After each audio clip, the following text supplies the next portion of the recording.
संदर्भात काही मी फार मूल्यमापन करणार नाही, पण मला असं वाटतं की ते स्वतःच याचं मूल्यमापन निश्चित करत असतील की त्यावेळेस घेतलेला निर्णय योग्य होता की अयोग्य. 100 कोटीच्या सगळ्या ट्रान्झॅक्शनमध्ये आरोप फक्त गृहमंत्र्यांवर झालेत आता सध्या तरी, पण येत्या काळात शिवसेनेचे असतील किंवा काँग्रेस असतील अनेकांमध्ये काही हा वाटा झाला होता का, याबद्दल देखील एक चर्चा होतीये. पुढच्या काळात कशा पद्धतीने हे सगळं बघताय? बघा, जी माहिती माझ्याकडे आहे त्या माहितीच्या आधारावर याच्यामध्ये अनेक नावं भविष्य काळात उघडकीस येणार आहेत. बरीच नावं त्याच्यामध्ये येतील, एकटे अनिल देशमुख असणार नाहीत, अनेक लोक त्याच्यामध्ये येतील, पण हा इन्व्हेस्टिगेशनचा भाग आहे. माझ्याकडे जी काही माहिती आहे ती माहिती खरी समजून मी बोलणं हे योग्य नाही आहे. इन्व्हेस्टिगेशन होऊ द्या, पुराव्यासहित माहिती बाहेर येऊ द्या, त्यातनं अनेक गोष्टी आपल्या लक्षात येतील. सर, जनतेची चर्चा सुरू झालेली आहे की शिवसेनेच्या मंत्र्यांचा राजीनामा झाला, अनेक प्रकरणं बाहेर आली, राष्ट्रवादी झाले, आता विरोधी पक्षाच्या टार्गेटवर आता काँग्रेस पण आहे. नाही, असं आम्ही कुठलेही टार्गेट ठेवत नाही किंवा कुठल्याही पक्षाला व्यक्तीला टार्गेट करून आमचं राजकारण नाही आहे. आमचं टार्गेट एकच आहे, महाराष्ट्राची प्रतिमा जी पूर्णपणे खराब होते आहे, देशातलं उत्तम पोलीस असलेलं महाराष्ट्र पोलीस आणि मुंबई पोलीस यांची प्रतिमा जी डागाळली जाते आहे, ती प्रतिमा पूर्ववत आणण्याकरता जे जे करावं लागेल आणि ज्याच्या ज्याच्या मागे लागावं लागेल ते आम्ही करू आणि त्याच्या मागे लागू. गृहमंत्र्यांची पाठराखण करत होते, आज हे आलं, तुम्ही इतक्या दिवसांपासून हे सगळं बघताय, काय नेमकं असेल? कारण पवारांना देखील पूर्ण मागे यायला लागलं सगळं. असं आहे की हिंदीमधली एक म्हण आहे, बूंद से गई वो हौद से नहीं आती, आणि या प्रकरणात अशीच परिस्थिती झाली आहे. विनाकारण त्या ठिकाणी पाठराखण करण्यात आली आणि विशेषतः पवार साहेबांच्या दुसऱ्या प्रेस कॉन्फरन्समध्ये तर जी परिस्थिती त्यांच्यावर ओढावली की इकडे ते सांगतायत ते क्वारंटीन होते आणि दुसरीकडे त्यांचे व्हिडिओज चाललेले आहेत, ही जी काही परिस्थिती त्यांच्यावर आली, मला असं वाटतं ती अतिशय दुर्दैवी परिस्थिती होती. कुठल्याही नेत्यावर अशी परिस्थिती येता कामा नये आणि म्हणून चुकीची पाठराखण झाली हे मात्र आज सिद्ध झालं आहे. सध्या राज्यातली परिस्थिती बघितली तर कायदा सुव्यवस्था आधीच अडचणीत आहे. कोरोनामुळे बऱ्याच ठिकाणी निर्बंध आहेत. नांदेडमध्ये पोलिसांवर हल्ला झाला किंवा अशा अनेक घटना घडताना दिसत आहेत. या सगळ्या काळामध्ये गृहमंत्र्यांचा राजीनामा हे कितपत त्रासदायक होऊ शकतं? कारण हे खातं तितकंच महत्त्वाचं देखील आहे. नेमकं आजच मला असं वाटतं की गृहमंत्र्यांनी राजीनामा दिल्यानंतर खातं जे आहे ते मुख्यमंत्र्यांकडे जातं. मुख्यमंत्री आणि त्यांचं जे काही तिघांचं सरकार आहे त्यात जो काही निर्णय होईल त्यात मुख्यमंत्री ठेवतील की राष्ट्रवादी काँग्रेसकडे खातं असल्यामुळे दुसऱ्या मंत्र्याकडे देतील, या संदर्भात त्याचा निर्णय केला जाईल. त्यामुळे मला असं वाटतं की त्याच्यामुळे काही खूप परिणाम होईल. त्याला जर महिना 2 महिने निर्णयच नाही झाला की कोणाकडे ठेवायचा आहे किंवा मुख्यमंत्र्यांनी जर निर्णय केला स्वतःकडेच ठेवायचा आहे, तोही निर्णय झाला नाही तर मात्र त्याचा परिणाम नक्की होऊ शकतो. सर, प्रश्न असा की जेव्हा सरकार अस्तित्वात आले एक वाक्य सर्वाधिक जोर असतो की जनतेच्या मनातलं सरकार तसं म्हणलं जात होतं. मात्र शरद पवारांचं पूर्ण सरकारच्या कारभारावर मग अंतर्गत असेल की शासकीय अनेक गोष्टी असतील त्यावर झालेला आहे काय जनता राजा म्हणून अनेक अनुभव असतील असा नेता म्हणून त्यांचं ओळख आहे. बघा, मी पहिल्या दिवशी सांगितलं होतं की हे जनतेच्या मनातलं सरकार नाही आहे, उलट जनतेच्या मॅन्डेटला धोका देऊन आलेलं सरकार आहे, बेईमानीनं आलेलं सरकार आहे. आणि हे 3 पायाचं सरकार आहे, ऑटो रिक्षा सरकार आहे. याचे तिन्ही चाकं 3 वेगवेगळ्या दिशेने पळत आहेत. आज 1 वर्षानंतर 1.25 वर्षानंतर जे मी म्हणत होतो त्याचा अनुभव जनता घेते. ज्या प्रकारे 3 पक्ष आपापला अजेंडा चालवत आहेत, कुठलाही समन्वय नाही आहे. या राज्यामध्ये एक मुख्यमंत्र्यांच्या ऐवजी प्रत्येक मंत्री स्वतःला मुख्यमंत्री समजतो, प्रत्येक पक्षाला आपली जागीर अशा प्रकारे महाराष्ट्र वाटतो.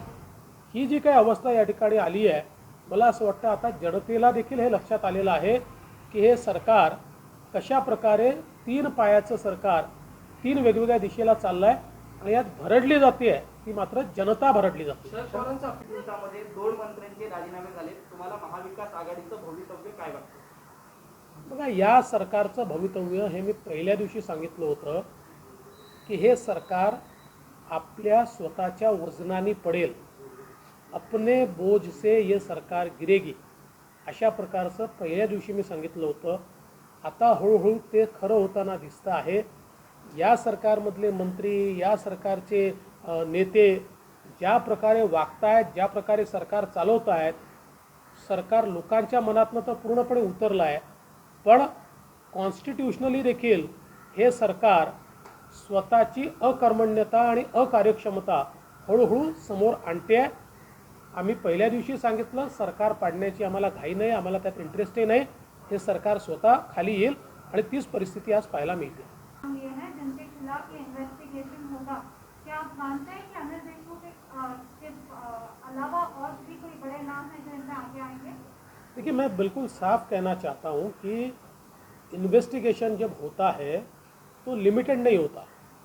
किसी ने एक व्यक्ति का नाम कहा तो वहाँ इन्वेस्टिगेशन रुकता नहीं है, क्योंकि इन्वेस्टिगेशन में पूरा सर्किट ढूंढ के निकालना पड़ता है, इवेंट्स ढूंढ के निकालने पड़ते हैं, उसको कोलैबोरेट करना पड़ता है, उसकी एक चेन ऑफ इवेंट्स तैयार करनी पड़ती है, और फिर इसमें जो जो लोगों ने सहभागिता ली है ऐसे सब लोग उसके अंदर लपेटे में आते हैं. तो मुझे ये लगता है और मेरा अपना विश्वास भी है कि श्री अनिल देशमुख जी तक ये सीमित नहीं रहेगा. कई चेहरों के ऊपर से पर्दे हटेंगे इस इन्वेस्टिगेशन के दरमियान. इस पूरे मामले में 3 पार्टी की सरकार है, तीनों पार्टी की तरफ से अंदरूनी कलह दिखने लगी है. जब ये मामला सामने आया एक दूसरे की तरफ इशारा किया गया. एनसीपी का कहना था कि जो बदलियां MMR रीजन में होती थी वो शिवसेना करती थी, हमारा कोई लेना देना नहीं था. वही एनसीपी के गृह मंत्री की तरफ शिवसेना जो है वो उंगली दिखा रही थी, और कांग्रेस का तो अपना अलग ही हिसाब से. देखिए, शिवसेना तो इससे पल्ला इसलिए भी नहीं झाड़ सकती क्योंकि सारी अपॉइंटमेंट्स ये मुख्यमंत्री जी के आदेश से होती है, या फिर जो एक बोर्ड होता है वो बोर्ड जिस प्रकार का निर्णय लेता है उस निर्णय का रेटिफिकेशन गृह मंत्री और मुख्यमंत्री करते हैं. और विशेष रूप से IPS कहाँ पर देना, किसको देना, इसका पूरा अधिकार ये मुख्यमंत्री का होता है. तो मुझे लगता है कि इसमें से पल्ला झाड़ना ये उनके लिए असंभव है.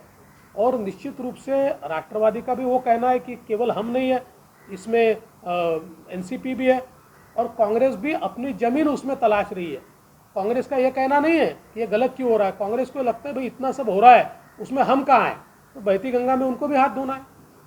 सर गेल्या मुख्यमंत्र्यांनी वयस्कर म्हणून स्वीकारलं.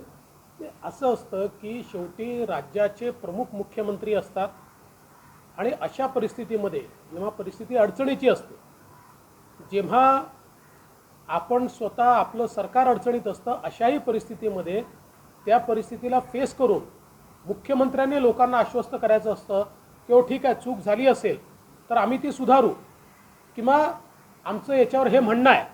अशा गोष्टी मुख्यमंत्र्यांच्या माध्यमातून समोर यायला पाहिजे, पण तशा आलेल्या दिसत नाहीत.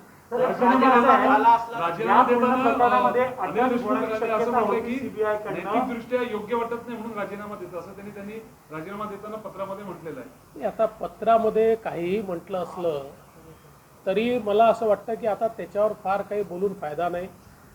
नैतिकता ही पहिल्या दिवशीच आठवायला पाहिजे होती, पण ती आता जरी आठवली असेल माननीय उच्च न्यायालयाच्या निर्णयानंतर, तरी देखील नैतिकता कधी आठवली तर त्याचं स्वागतच केलं पाहिजे. साहेब, प्रश्न असा आहे की CBI यामध्ये FIR घेईलच, सिटिंग मिनिस्टर अरेस्ट होणार आहे असं दिसलं म्हणून हा राजीनामा घेतला गेला. एक दुसरा असा आहे की CBI चौकशी करेल, पण आर्थिक गैरव्यवहार झालेला आहे, त्यासाठी EDची एंट्री यामध्ये आपण नाकारता येणार नाही.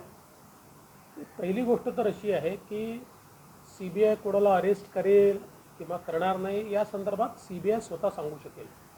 पण एक सिटिंग होम मिनिस्टरच्या संदर्भात जेव्हा CBI इन्क्वायरी कोर्ट सांगतं त्यावेळी त्यांना त्या पदावर राहताच येत नाही, कारण एक प्रकारचा कॉन्स्टिट्यूशनल कॉन्फ्लिक्ट हा त्यातनं निर्माण होतो की एक एजन्सी अशा पदावरच्या व्यक्तीची चौकशी कशी करेल की जो स्वतः ते जे काही गुन्हे आहेत त्या गुन्हे घडण्याच्या संदर्भात इन्व्हेस्टिगेशनचा कस्टोडियन आहे, त्यांची चौकशी ते कशी करतील. आणि म्हणून मला असं वाटतं की आता पर्यायच उरला नव्हता राजीनामा देण्याच्या शिवाय. आणि दुसरा ED किंवा इतर सगळ्या ज्या काही एजन्सीज आहेत, मला असं वाटतं की जसं जसं वेगवेगळ्या एजन्सीजच्या माध्यमातून त्या ठिकाणी इन्व्हेस्टिगेशन होईल, त्या इन्व्हेस्टिगेशनमध्ये जे जे काही अँगल येतील त्या अँगलनुसार ज्या एजन्सीज आवश्यक असतील त्या एजन्सीज त्यामध्ये येतील. आवश्यक नसेल तर येणार नाही. संजय राठोड प्रकरणामध्ये राजीनामा दिल्यानंतर ते सगळं थंड वाचणार वाटतं की 100 कोटी प्रकरणामध्ये एक राजीनामा गेल्यानंतर ते सुद्धा थंड वाचणार असेल का त्याची चौकशी होईल पुढे? आता हा प्रश्न खरं म्हणजे माननीय मुख्यमंत्र्यांना विचारला पाहिजे. या सरकारमध्ये नैतिकता शिल्लक आहे का असाच प्रश्न विचारावा लागेल. याचं कारण हे खरंच आहे की ज्या प्रकारे राठोडांच्या राजीनाम्यानंतर आणि राजीनाम्याच्या आधी आणि आजपर्यंत पोलिसांचा व्यवहार दिसतो आहे, मला असं वाटतं की अशा प्रकारचा व्यवहार पाहूनच CBIकडे हे मॅटर उच्च न्यायालयाने दिलं आहे आणि त्याही प्रकरणात अशाच प्रकारे जर पोलीस वागत राहिले तर कदाचित एखादं न्यायालय तेही प्रकरण CBIकडे वर्ग केल्याशिवाय राहणार नाही. सर, सुरुवातीला माझं प्रकरण आणि त्यानंतर परमवीर सिंग प्रकरण की अनिल देशमुख यांचं प्रकरण, त्यात तुमच्यावर आरोप असे झाले की राजकीय दृष्ट्या हे आरोप करतात, पण नंतर मात्र न्यायालयीन प्रक्रियेमध्ये हे सिद्ध होतं की जे आरोप तुम्ही करत होते त्यात तथ्य होतं. सरकारचा बचाव आता फोल ठरला काय निमित्तानं? ते पूर्णपणे फोल ठरलेलं आहे. याचं कारण असं आहे की ज्यांनी माझं राजकीय आयुष्य बघितलेलं आहे, पूर्वी विरोधी पक्षात होतो, मग मुख्यमंत्री होतो, आता पुन्हा विरोधी पक्षनेता आहे, या सगळ्या वेळी मी कुठलाही आरोप लावताना पुराव्याशिवाय लावत नाही. मी अतिरंजित बोलत नाही. जेवढं माझ्याकडे माहिती असेल त्या माहितीच्या आधारावर बोलतो. मी कायद्याचा पदवीधर असल्यामुळे जेवढा कायदा मला समजतो त्या कायद्याच्या आधारावर बोलतो आणि म्हणून या संपूर्ण प्रकरणामध्ये माझी भूमिका कोणीही तपासून बघितली तर मी ती कायदेशीर मांडत होतो, पुराव्यांच्या आधारावर मांडत होतो आणि मला उत्तर देणारे मात्र टोलवाटोलवी करत होते. मला उत्तर देणारे माझीच चौकशी करू अशा प्रकारच्या वल्गना त्या ठिकाणी करत होते. मला असं वाटतं की आज मला या गोष्टीचं समाधान आहे की पुराव्यांसहित ज्या गोष्टी मी मांडत होतो ते आता न्यायालयाने देखील स्वीकारलेलं आहे. देवेंद्रजी, पहिल्या दिवसापासून त्या निर्णयानंतर हे अपेक्षितच होतं की राज्याच्या गृहमंत्र्यांनी राजीनामा दिला पाहिजे. तशा प्रकारचा राजीनामा गृहमंत्र्यांनी दिल्याचं माध्यमाच्या द्वारे आमच्या लक्षात आलेलं आहे. खरं म्हणजे मला असं वाटतं की हा राजीनामा देण्याकरता उशीर झाला. आमची अपेक्षा अशी होती की इतके गंभीर आरोप लागल्यानंतर आणि रश्मी शुक्लांचा रिपोर्ट बाहेर आल्यानंतर तात्काळ अनिल देशमुख यांचा राजीनामा राष्ट्रवादी काँग्रेस पक्षाने आणि पवारसाहेबांनी घ्यायला हवा होता. परंतु आता त्याकरता माननीय उच्च न्यायालयाच्या निर्णयाची वाट पाहावी लागली. हा राजीनामा जरी झाला असला तरी अजूनही एक गोष्टीचं कोडं मला पडलेलं आहे की इतक्या भयावह घटना महाराष्ट्रामध्ये झाल्या कधी नव्हे अशा प्रकारचे आरोप हे मंत्र्यांपासून पोलिसांपर्यंत त्या ठिकाणी लागले, पण राज्याचे मुख्यमंत्री या संदर्भात एक चकार शब्द देखील का बोलत नाहीत? अद्यापही त्यांनी कुठली प्रतिक्रिया का दिली नाही? या संपूर्ण प्रकरणामध्ये त्यांचं मौन हे मात्र अस्वस्थ करणारं आहे आणि म्हणून मला असं वाटतं की किमान अशा परिस्थितीत तरी त्यांची प्रतिक्रिया ही यायला हवी होती. त्यांची शेवटची प्रतिक्रिया जी मला आठवते ती वाझे काय लादेन आहे का या प्रतिक्रियेनंतर इतक्या गोष्टी घडल्या. तो लादेन आहे का अजून काय आहे, दाऊद आहे का काय आहे हे मला माहिती नाही, पण तो नेमका काय आहे हे समोर आल्यानंतर आणि या सगळ्या एपिसोड नंतरही मुख्यमंत्री का बोलत नाहीत हा माझा सवाल आहे. सर, ते वक्तव्य केलं आणि ते अंगलट आलं. सरकार को लगा और गृहमंत्री को आखिरकार इस्तीफा देना पड़ा, आपकी पहली प्रतिक्रिया?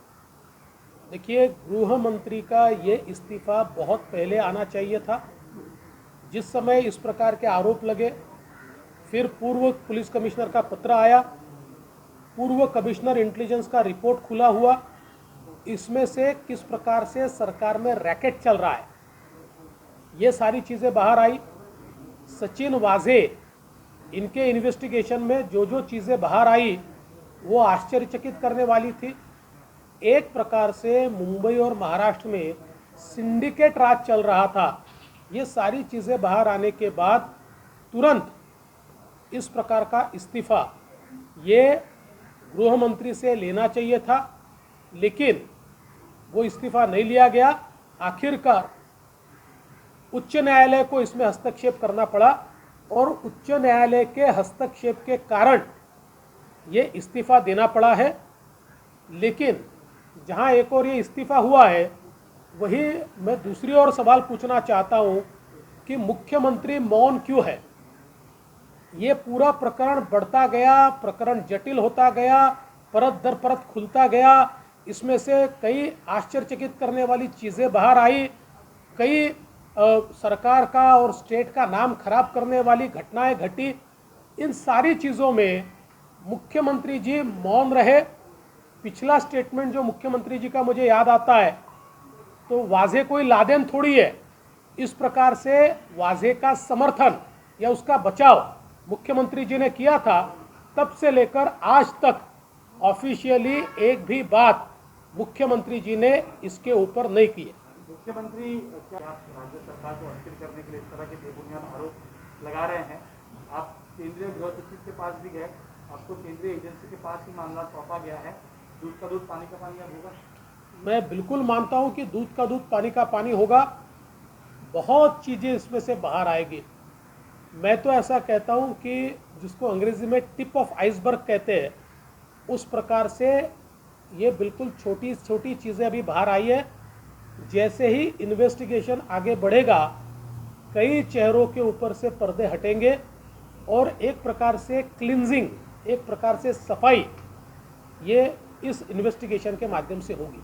तो जांच की दिशा बहुत आगे बढ़ती हुई अभी नजर आ रही है, क्योंकि सीबीआई की एंट्री होगी, ड्राफ्ट केस में सीबीआई इंक्वायरी करेगी। लेकिन 100 करोड़ और ये सारे आंकड़े जो हैं, ये कहीं ना कहीं जिस एजेंसी के पास एक्सपर्टीज है वो है ईडी। तो ऐसे में सीबीआई जांच के बाद या अगर मामला दर्ज होता है सीबीआई में, उसके बाद ईडी भी इसकी जांच करें, ऐसा आप मानते हैं? देखिए, सीबीआई जब जांच करती है, कोई भी एजेंसी जब जांच करती है और इस जांच के समय ऐसा ध्यान में आया कि उसमें मनी लॉन्ड्रिंग हुआ है, पैसे का लेन देन हुआ है, या पैसे को एडजस्ट करने की बात हुई है, या काले पैसे को सफ़ेद करने का प्रयास किया गया है, या फेमा फेरा इस जैसे कानूनों का उल्लंघन हुआ है, तो ऑटोमेटिक ऐसे मामलों में ईडी स्टेप इन होती है। तो अभी ये मामला जैसे जैसे आगे बढ़ेगा, तो आवश्यकता होगी तो ईडी इसमें ज़रूर आएगी, आवश्यकता नहीं होगी तो नहीं आएगी। सर, पेटिशनर का कहना है कि ना सिर्फ अन्य सरकार बचाने के लिए या और किसी तरह का दबाव? देखिए, इसका जवाब तो मुख्यमंत्री दे पाएंगे। हाँ, ये ज़रूर है कि सरकार को बचाने के लिए अलग अलग प्रकार के कॉम्प्रोमाइज़ वो लगातार कर रहे हैं, लेकिन ये कॉम्प्रोमाइज़ सरकार बचाने का कॉम्प्रोमाइज़ नहीं है, तो स्टेट के साथ कॉम्प्रोमाइज़ है। ये महाराष्ट्र की इज्जत के साथ, महाराष्ट्र की अस्मिता के साथ एक प्रकार का कॉम्प्रोमाइज़ हो रहा है, और इसलिए मुझे लगता है इस पर जवाब तो मुख्यमंत्री जी को देना पड़ेगा। एलजी स्कैम के बाद इतने बड़े पैमाने पर भ्रष्टाचार या पुलिस दल का जो डैमेज हुआ था, वो आज इस समय हुआ है। तो ऐसी स्थिति में आप कैसे देखते हैं? देखिए, पुलिस फोर्स को प्राइवेट आर्मी की तरह वसूली के लिए अगर इस्तेमाल किया जाए, तो इससे दूसरा कोई अलग उसमें से निष्कर्ष नहीं आ सकता है। जिस प्रकार से सिंडिकेट राज तैयार करके पुलिस का उपयोग हफ्ता वसूली के लिए, पुलिस का उपयोग सेटलमेंट के लिए ये सरकार करने लग गई थी, तो इसमें से ऐसा ही हश्र उसका निकलने वाला था, और वही चीज़ें हमारे सामने आई है। इसके लिए पुलिस जिम्मेदार नहीं है। देखिए, पुलिस एक फोर्स होता है, इस फोर्स को चलाने वाली सरकार उसका इस्तेमाल किस प्रकार से करती है, इस पर वो फोर्स काम करता है, क्योंकि उसके पास बहुत अधिकार होता है, पावर होता है। और ये पावर अगर निरंकुश हो जाए, क्योंकि उसको चलाने वाली सरकार उसका निरंकुश उपयोग करने लगे, तब ये पावर कहीं ना कहीं लोगों को डैमेज करता है, और वही स्थिति हमने महाराष्ट्र में देखी। इसकी पूरी जिम्मेदारी सरकार की है। आपने इस पूरे मामले को वाजेंचे सरकारमधले हँडलर कोण ते शोधायला पाहिजे, अजूनही काही हँडलर बाकी आहेत? माझं मत असं आहे की अजूनही काही हँडलर्स बाकी आहेत। संजय राऊत यांनी अशी प्रतिक्रिया दिली की हा सरकारशी संबंधित विषय आहे, न्यायालयाचा निर्णय मी वाचला म्हणून मी प्रतिक्रिया देणार। संजय राऊतांची परिस्थिती सहनही होत नाही, सांगताही येत नाही, अशा प्रकारची या सरकारने करून ठेवली आहे। त्यांना कधी डिफेंड करावं लागतं, कधी इनडिफेन्सिबल गोष्टी येतात, ज्या गोष्टीचा बचावच करता येत नाही त्यावेळेस मग ते अशा प्रकारचं मी वाचलं नाही आहे, मी पाहिलं नाही आहे, मला माहिती नाही आहे, मी सरकारमध्ये नाही आहे, अशा गोष्टी ते सांगतात. मला असं वाटतं की त्याला काय ठीक आहे, ती त्यांची प्रतिक्रिया. हिंदी में जानना चाहेंगे